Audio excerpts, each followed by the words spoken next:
ಈಗ ಎರಡು ಕನ್ಫ್ಯೂಷನ್, ಗ್ಯಾಸ್ಟ್ರೈಟಿಸ್ಗೂ ಹೃದಯಾಘಾತಕ್ಕೂ ಏನಾದರೂ ಸಂಬಂಧ ಇದೆಯಾ, ಅದು ಕೂಡ ಇಂಪಾರ್ಟೆಂಟು.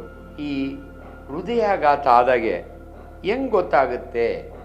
Very simple. ಎದೆನೋವು ಬರುತ್ತೆ. ಎದೆನೋವು ಜಾಸ್ತಿ ಆದಾಗೆ ಈ ಎದೆನೋವು ಕುತ್ತಿಗೆವರೆಗೂ ಬರುತ್ತೆ. ಅಲ್ಲಿಂದ ನಿಮ್ಮ ಎಡಭುಜಕ್ಕೆ ಬಂದು ಎಡಗಡೆ ಕೈವರೆಗೂ ಬರುತ್ತೆ. ಇದು ರೋಗ ಲಕ್ಷಣಗಳು. ಆ ಟೈಮ್ನ ತುಂಬ ಸ್ವೆಟ್ಟಿಂಗ್ ಆಗುತ್ತೆ, ಸುಸ್ತಾಗುತ್ತೆ, ಎಲ್ಲೋ ಒಂದು ಕಡೆ ಜೀವ ಭಯ ಬರುತ್ತೆ.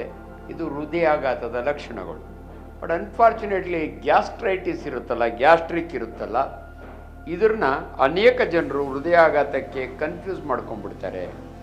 ಈ ಹೃದಯ ಆಘಾತಕ್ಕೂ ಈ ಗ್ಯಾಸ್ಟ್ರೈಟಿಸ್ಗೂ ಏನು ಸಂಬಂಧ ಅಂದರೆ, ಹೊಟ್ಟೆಯಲ್ಲಿ ಆ್ಯಸಿಡ್ ಇರುತ್ತೆ, ಆ ಆಸಿಡ್ ಮೇಲೆ ಉಕ್ಕುತ್ತೆ. ಆ ಮೇಲೆ ಉಕ್ಕಿದಾಗ ನಾವು ಚೆಸ್ಟ್ ಬರ್ನಿಂಗ್ ಅಂತೀವಿ ನಾವು, ರೆಟ್ರೋಸ್ಟೆರ್ನಲ್ ಬರ್ನಿಂಗ್. ಕೆಲವೊಮ್ಮೆ ಆಸಿಡ್ ಮೇಲಕ್ಕೆ ಹೋಗೋವಾಗ ಹೃದಯ ಎಡಭಾಗದಲ್ಲಿರುತ್ತೆ. ನಮ್ಮದೇ ಮೆಡಿಕಲ್ ಭಾಷೆಯಲ್ಲಿ ಅವರಿಗೆ ಹಾರ್ಟ್ ಬರ್ನ್ ಆಗಿದೆ ಅಂತೀವಿ.